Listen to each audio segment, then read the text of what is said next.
you. Dan, over to you. Hello, Monica. Monica, I love your vibe. And actually, you would make an amazing prison chaplain. So think about it. I'm so scared of going into those prison chaplain. I'm so scared. I love this. Yeah, the 70 kids right there. Little children are safe. I'm very protecting my safety first. So I know that I'm in a safe place when I teach my Dharma, but I don't know about going to prison. I'm not a big girl. I'm a very small girl.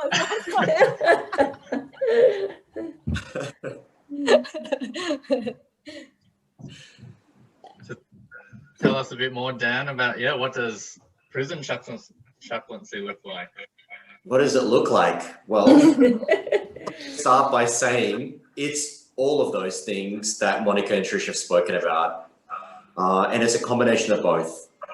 So what is it that connects all of us? What is it that unifies us as sentient beings, as human beings? And that is, we suffer. We all deserve to be heard. Yeah. So when we're in a place like a prison, there is a lot of suffering. So just to be witness to someone suffering is incredibly powerful. To be present and to listen compassionately without judgment is really important for someone's well-being. So not only are we compassionately listening, but we're also providing Dharma, emotional support, spiritual support, and making sure that we're there on the inmate's journey throughout their time in prison. So that support that we give them is support that they wouldn't receive from others in a prison, especially when it comes to Dharma. So meditation is very, very important, and we have a lot of different types of meditation that are really powerful for inmates, such as the practice of Tonglen, which is taking on the suffering of others, and learning what that means, and incorporating that into our own mind. So that the work is vast, the work is deep, and the work can be a little heavy, but it's wonderful work. And I'm very fortunate to be there. I'm very lucky. I'm very happy. Do you teach them the meditation to all these prisoners? I do indeed, yes. Very much like you, I often hold presentations, Dharma presentations. So I'll incorporate meditation into that as well. So there'll be a Dharma presentation. Like a Buddhist lesson, like a classroom? Yep, so we have chapels throughout the prisons. So we have the chapels where we can take a number of inmates, whether they be Buddhist or other, and we support them with Buddhist presentations. Also discussions at the end, answering questions and working through sort of problems or issues, and then also offering meditation. Yeah.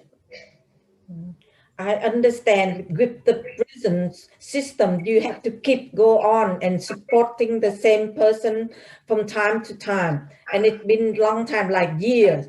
But with hospital chaplain, we see the patient only one or twice, it's different. That's why I think you put more work and planning onto your session much more than others. I mean, other chaplains. I mean, hospital chaplains.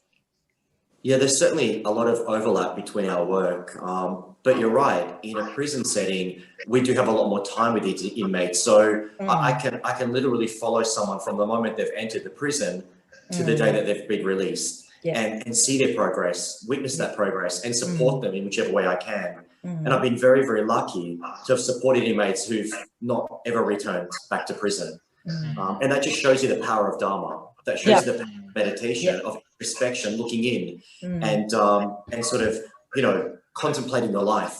It's very powerful. Yeah, absolutely. I agree with you.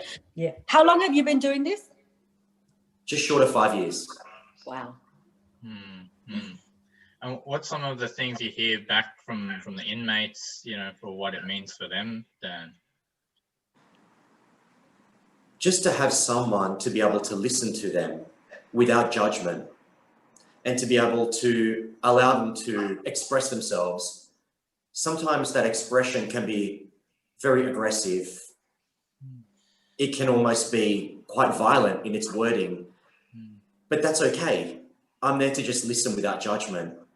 So that's the level of support, that level of support where someone can just speak out their problems or their issues or their concerns or their feelings is life-changing for them. And then to see them incorporate the skills that they learn through Dharma into a prison yard where it can be often, the energy can be quite heightened. There can be a lot of feeling of aggression. People are confined to small spaces. It's not a comfortable environment. And to see them using Dharma in that environment and really sort of flourishing in their mental state. It's incredible. It's incredible. Wow. Because I can imagine, like, because it's like, I don't have any experience with the prison, but I just have this, like, not a good view on prison. Like, people that go to prison, I just have this fear with them, fear of these prisoners, and especially men that are very violent. And so I can imagine how from there, how you can help them change that, their violence behavior through their mental state, through meditation. You're absolutely right. Look, we do have a fear of prison. We have a fear of the unknown. The beautiful thing is, and what the Buddha's been teaching for over 2,500 years, is that the mind we're born with is not the mind that we die with. And we can change. And have you witnessed that change? Like, have you witnessed a very violent man or something like that, and they have become peaceful and calm? I have. I have. And that is the Dharma in action. Wow, that's amazing. That's really good. That is not just the Dharma in action, but someone actually taking on those skills and developing themselves. We can, of course, present Dharma all day long, but it's a personal journey. But if you take it on board and you do what the Buddha said, practice. That's it. I love it. That must be amazing to witness that, to witness a person who's very, very violent and have a lot of anger issue and a lot of violence, and then transforming that violence into peace and calmness. It's amazing. Absolutely. And not to forget that we also have our own moments of anger and aggression that arise. So we all have it. Life we've lived in the past. We don't know what life we've lived in the past, and we don't know what life we're going to live in the future. And we hope that it's not going to be something as violent and aggressive and negative.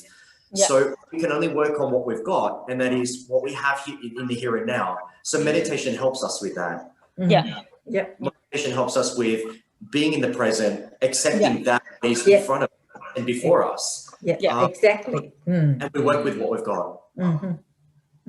Thank you so much, Dan. So firstly, really rejoice with you for all the work you're doing. And I mean, I really hear this going down to the depths of us as, sentient beings, as you said at the beginning. And I mean, this is, it's not like what you hear about, okay, try to bring in some techniques or support. It's like going down to this is how our life is, and what it means for us to sort of grow spiritually and be with the Dharma. So the Dharma is complete. It's complete in every sense, and it can guide us to our full enlightenment. And we were shown the way. So if we can practice it with an open heart, diligently, and with the right support, we all have Buddha nature. Correct. Fantastic. And now, I mean, I'm so grateful to hear how you've been made Australia's first full-time Buddhist chaplain. I mean, I saw that and I was like, wow, that's just it's sort of a huge accomplishment for the whole community. I'd love to hear any message you want to say, to the community, to the Buddhist Council and the supporters. To all the supporters, thank you so much. Ever so grateful for you to be considering us in your day, in your life, and the meditation that you're doing. Know that it might be personal. It's something that you're doing for yourself, but that expands outwards. and it encompasses not just your family, but friends and people that you come in contact with every day. So also the financial support that gives us to be able to provide more prison chaplains in Australia. I mean, just as the Buddha was enlightened, and he was the word Buddha is not just one, it is many, it is all our potential. So too, it's our potential to have more Buddhist chaplains in prisons in Australia, in New South Wales in particular. So thank you for your support, and this is where your donations are going. To supporting the community. It all comes back. Thank you. Yeah. Yep. Thank you. Thank you. Well, let me wrap it up here. Thank you so much, each of you, Trish, Monica, Dan, for all the work you do week in and week out. I know that you don't do it, I mean, this is one of the first times, by the way, we're sharing this to the wider community. I know you don't do it for that. You do it from that place within, for Dana, for the Dharma. Thank you so much. And to everyone who has supported, we want to say again, on behalf of the Buddhist Council, thank you very much. I mean, there's just so much that I learned and I'm so moved by of what it really means to, deal with our own lives and our suffering, and then, be generous and share that with others, whether that's monetary or whether that's, just like you said, Dan, listening. It's such a privilege. So thank you so much. Once again, we'll say goodbye here. So, Thank you. Thank you. Thank you.